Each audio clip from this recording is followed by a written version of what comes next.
Immediately सूजी को केव के अंदर भेजा गया। रियान अब फाइनली जॉन के पैरों को तोड़कर उसे निकालने की सोचता है। अनफॉर्चुनेटली पुली उखड़ जाता है और उसका एक हिस्सा जोर से उसके फेस पर लगता है कि जॉन खुद रेंगता हुआ अपने कब्र पर चला गया।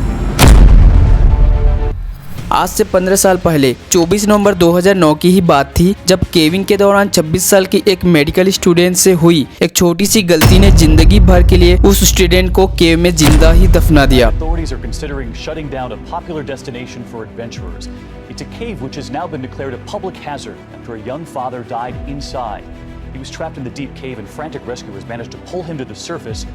Then something went terribly wrong. तो हुआ ये था, एक दिन शाम को जॉन और उसका भाई अपने कुछ फ्रेंड के साथ केविंग जाने का प्लान बनाते हैं। रात 8 बजे ये 11 लोगों का ग्रुप अब यूटा की एक गुफा नटी पट्टी केव पहुंचते हैं। एक एक करके सब केव में एंटर करते हैं। सब कुछ सही चल रहा था कि तभी जॉन, जॉस और उसके 2 दोस्त एक बहुत ही difficult passage the birth canal में जाने का चैलेंज लेते हैं। ध्यान से समझना कि उन लोगों को जाना राइट साइड था, लेकिन गलती से वो लोग लेफ्ट साइड चले गए और उन्होंने यहाँ गलत टर्न ले लिया और एक गलत टर्न उसे इतना भारी पड़ा कि उसे अपनी जान गंवानी पड़ी। ऐसा इसलिए क्योंकि उसे इस बात का बिल्कुल भी अंदाजा नहीं था कि आगे जाकर कोई और रास्ता है ही नहीं और अनएक्सपेक्टेडली वो वहाँ फंस जाता है और 27 घंटों तक जॉन वहाँ इस तरह उल्टा फंसा रहता है और इसी पोजीशन में जिंदगी और मौत की जंग लड़ता है। 137 रेस्क्यूअर्स पूरी जान लगा के भी जॉन को नहीं बचा पाते हैं और सडनली जॉन को उसी केव में दफना दिया जाता है। अनटोल्ड स्टोरी में आपका एक बार फिर से स्वागत है और मैं हूं आपका होस्ट संतकार।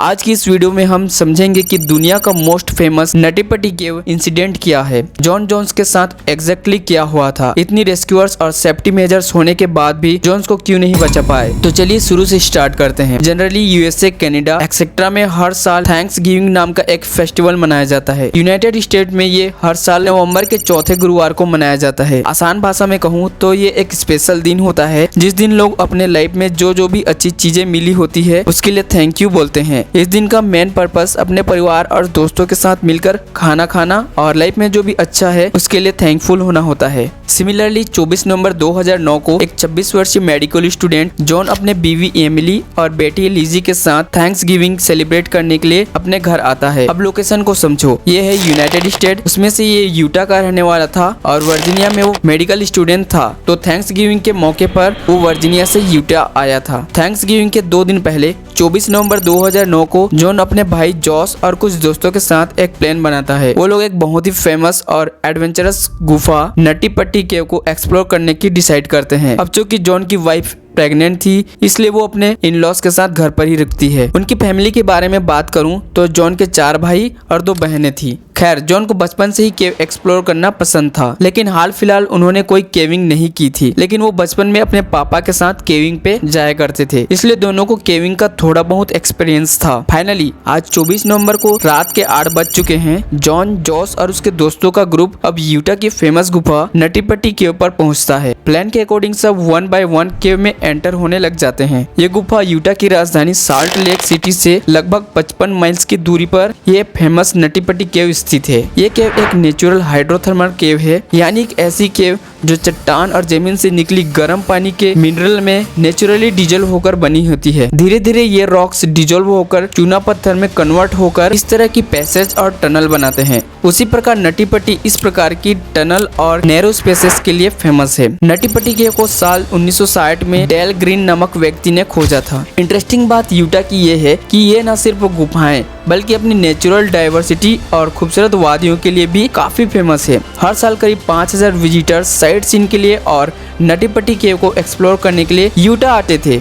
और सबसे शॉकिंग बात तो यह है कि साल 1999 से लेकर 2004 तक नटी पट्टी केव में कई सारे सरप्राइजिंग घटनाएं हुए जिसमें लोग केविंग के दौरान फंस गए थे और उनका बचाना बहुत ही ज्यादा मुश्किल हो गया था। इन्हीं घटनाओं की वजह से साल 2006 में अथॉरिटीज की सेफ्टी कंसर्न को मद्दे रखते हुए नटी पट्टी केव को टेम्पररी सील करने का डिसीजन लिया था ताकि भविष्य में केवर्स के साथ कोई इंजुरी या घटना ना हो। अब मुद्दे की बात यह है कि अथॉरिटीज द्वारा लिए गए इस डिसीजन से प्रोफेशनल केवर्स नाराज थे और और वो कई सवाल उठाने लगे। उनका कहना ये था कि केव को रीओपन किया जाए और अनप्रोफेशनल केवर की एंट्री बंद कर दी जाए। फाइनली साल 2009 में अथॉरिटीज ने सेफ्टी मेजर्स और स्पेसिफिक गाइडलाइंस के साथ केव को रीओपन कर दिया। गाइडलाइंस के अकॉर्डिंग केवर्स को 3 वीक्स पहले ऑनलाइन रजिस्ट्रेशन के थ्रू अप्लाई करना होगा। इसमें सिर्फ एक टाइम पर एक ही ग्रुप को अंदर जाने दिया जाएगा। इस दौरान ग्रुप में मिनिमम 2 एक्सपीरियंस केवर्स होना जरूरी था। अब चूंकि जॉन और जोश को केविंग का थोड़ा बहुत एक्सपीरियंस था, इसलिए उनको अंदर जाने की परमिशन मिल जाती है। आगे बढ़ने से पहले इस नटी पटी केव की मैप का ओवरव्यू पता होना जरूरी है। यह है यूटा की फेमस नटी पटी केव। इसकी लेंथ 1355 फीट और डेप्थ 145 फीट है। नटी पटी केव का एक ही एंट्रेंस है जिसका डायमीटर केवल 6 फीट है। केव के अंदर द बिग स्लाइड जैसे लार्जर पोर्शन है जहां आसानी से मूव किया जा सकता है। तो वहीं the birth canal, the scout eater, the helmet eater जैसे बहुत ही टाइट नैरो स्पेसेस एरिया भी मौजूद हैं। द बर्थ कैनाल आगे जाकर 2 हिस्सों में बढ़ता है, लेफ्ट साइड और राइट साइड। राइट साइड को एक्सप्लोर करना सेफ मानी जाती है और लेफ्ट साइड में यह है एड्सपूस एरिया जो ज्यादातर अनमैप्ड था और इसी वजह से इसे डेंजरस भी माना जाता था। यहाँ एक इंटरेस्टिंग बात यह है कि बर्थ कैनाल से निकलना किसी बर्थ प्रोसेस से कम नहीं है, इसलिए इसका नाम बर्थ कैनाल पड़ा। खैर, अब सब केव एक्सप्लोर करने में लग जाते हैं, जिसमें शुरू का 1 घंटा काफी स्मूथ तरीके से गुजरता है, जिसमें 11 लोगों का ये ग्रुप बिग स्लाइड नाम के एक लार्जर सेक्शन को बिना किसी मुश्किल के एक्सप्लोर करता है, जिसके लिए वे सब एक्साइटेड थे। लेकिन जॉन केवल दूर से तंग रास्तों को देखने नहीं आया था, बल्कि वो उनसे गुजरकर इन जगहों की मुश्किल बनावट को फील करना चाहता था। इसलिए वो बर्थ कैनाल में आगे जाने का फैसला करता है और उसमें उसका भाई जॉस और उसके 2 दोस्त उसके साथ जाने को तैयार हुए और ग्रुप के बाकी मेंबर वहीं रुकने का फैसला करते हैं। अब जॉन सबसे आगे था। वो ग्रुप को लीड करते हुए पेट और हाथों से रेंगकर आगे बढ़ रहा था। उसके पीछे जॉस था और लास्ट में बाकी के 2 दोस्त थे। नैरो पैसेजवे से गुजरते हुए उसे अब लग रहा था कि वो अपनी जटिलताओं के लिए मशहूर नटी पटी केव में आया है और उसकी एक्साइटमेंट उसे आगे बढ़ने के लिए मोटिवेट कर रहा था। अब आगे बढ़ते हुए उसके लिए भारी मुसीबत तब खड़ी हो गई जब उसने अनजाने में एक रॉन्ग टर्न ले लिया। जॉन को लगा कि वो अभी भी बर्थ कैनाल में है, जबकि वो गलती से एड्सपूस नाम के नैरो स्पेस में घुस गया था, जहां से रेंगते हुए वो क्रॉक स्क्रू नाम के जगह पर जा पहुंचा, जहां सिर्फ दुबले पतले लोग ही जा पाते थे। हालांकि 2004 में एक 16 साल का लड़का ब्रॉक, जिसकी हाइट 5 फीट 7 इंच, वजन 63 केजी था, वो इसी क्रॉक स्क्रू एरिया में फंस गया था। ब्रॉक को रेस्क्यू करने में 14 घंटे लगे और उसे सक्सेसफुली बाहर निकाल लिया गया। About his rescue. It's like just a cord, and they tried to pull me out, and it squished my intestines a lot, and they're freaking killed, and now my hips are all screwed up. But John की height 6 feet, वजन 90 KG था, फिर भी वो इसे पार करके आगे बढ़ गया और अब वो गलत टर्न लेने के बाद एक और भूल कर बैठा था। वो सर को आगे रखते हुए पूरे सफर को तय कर रहा था, जबकि तंग रास्तों में पैरों को आगे और सर को पीछे रखा जाता है ताकि पीछे लौटने में मुश्किल ना हो। लेकिन वो इन सभी बातों से अनजान एड्सपूस की एरिया में बढ़ते गया और अब उसे आगे जाते हुए रियलाइज हुआ कि वो इतने टाइट होल में है कि जहाँ से वो वापस पीछे नहीं मुड़ सकता था। इसलिए वो आगे बढ़ता रहा कि आगे जब बड़ा एरिया आएगा तो बैक टर्न ले लेगा। अब आगे बढ़ते हुए उसे अपने सामने एक छोटा सा अननोन क्रेविस दिखाई देता है और वो उसमें चला जाता है। जॉन अब 10 बाय 18 इंच के होल में उल्टा फंस गया था, जो एक वॉशिंग मशीन जितनी जगह था। उसका सर नीचे, टांगे ऊपर और जगह इतनी टाइट कि उसके हाथ भी बॉडी में दब रहे थे। यानी ये कहना गलत नहीं होगा कि जॉन खुद रेंगता हुआ अपनी कब्र तक चला गया। जॉन ने कई बार निकलने की कोशिश की लेकिन कामयाबी नहीं मिली। अब इस वक्त तो जॉन ने अपने भाई को आवाज देना शुरू कर दी।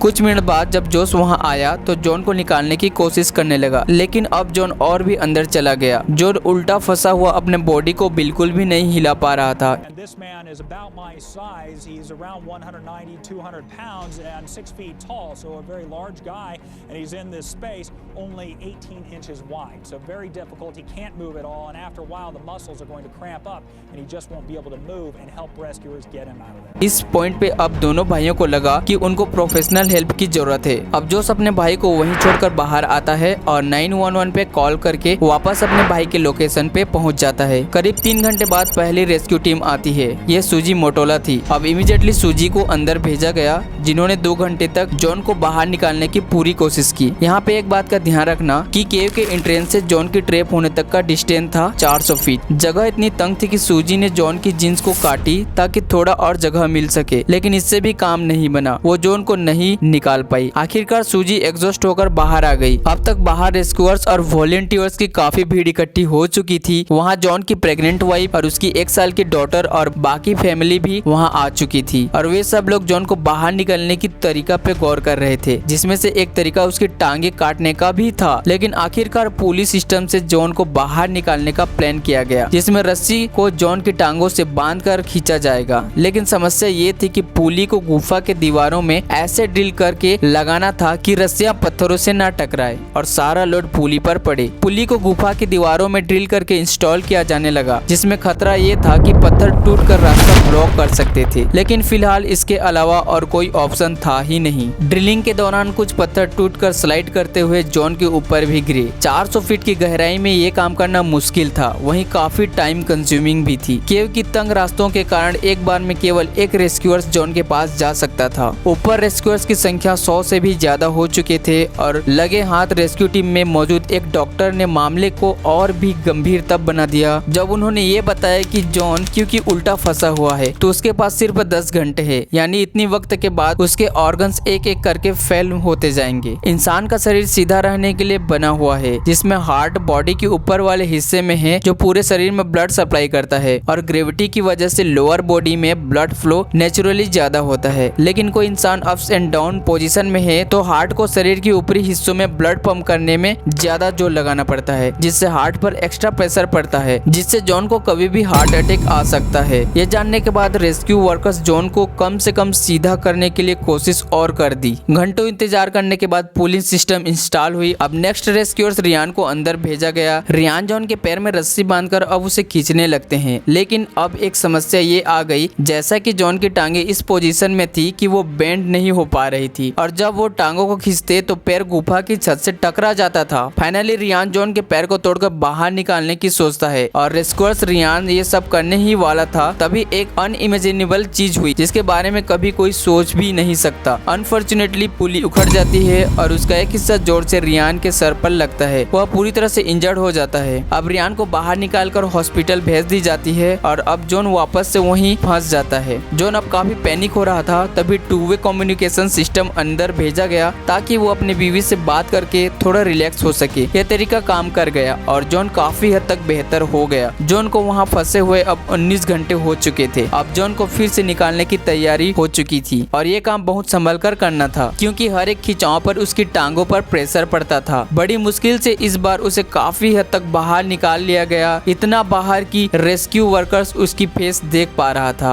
उसने बाद में बताया कि उसकी आंखें लाल थी और उसके चेहरे पर खुशी थी। पिछले 19 घंटे में पहली बार जॉन उस हॉल से बाहर देख पा रहा था। अब सिर्फ एक आखिरी पुल की जरूरत थी और जॉन पूरी तरह से उस हॉल से बाहर आ जाता कि तभी सडनली पुलिस सिस्टम फेल हो जाता है और जॉन वापस से उसी होल में फंस गया जहां वो करीब 20 घंटों से फंसा हुआ था। जॉन जोन्स को बचाने की आखिरी अटेम्प्ट में उसके चारों ओर ड्रिल करके पत्थरों को तोड़ने की कोशिश की गई, लेकिन शायद अब बहुत देर हो चुकी थी। जॉन ने किसी भी प्रकार की मूवमेंट करना बंद कर दिया और किसी बात का जवाब देना भी बंद कर दिया था। उसकी बीवी ने भी जॉन को होश में लाने की बहुत कोशिश की, लेकिन कोई फायदा नहीं हुआ। कुछ देर बाद एक पैरामेडिकल को अंदर भेजा गया जिसने EKG मशीन से चेक करके बाहर वो खबर सुनाई जिसमें सबको हैरान कर दिया। फाइनली जॉन को 12 नवंबर रात 11:56 पर डेड डिक्लेयर कर दिया गया। जॉन की बीवी को ये खबर सुनकर बिल्कुल भी यकीन नहीं हुआ कि उसका हस्बैंड इतनी छोटी सी गलती की वजह से मर गया। जॉन के बॉडी को बाहर निकालने के लिए कई प्लान बनाए गए जिसमें उसे 2 हिस्सों में काट कर निकालने का भी था, लेकिन आखिरकार ये डिसीजन लिया गया कि बॉडी को वहीं छोड़कर पूरी नटी पट्टी केव को हमेशा हमेशा के लिए बंद करके जॉन की कब्र डिक्लेयर कर दिया जाए। और आज भी उसकी बॉडी नटी पट्टी केव के अंदर उसी पोजीशन में फंसी हुई है और केव के बाहर उसका एक मेमोरियल लगा हुआ है जो आज भी उसकी खौफनाक और दर्दनाक मौत को बयां करता है। दोस्तों, अगर वीडियो पसंद आई हो तो वीडियो को लाइक और चैनल को सब्सक्राइब करना ना भूलें।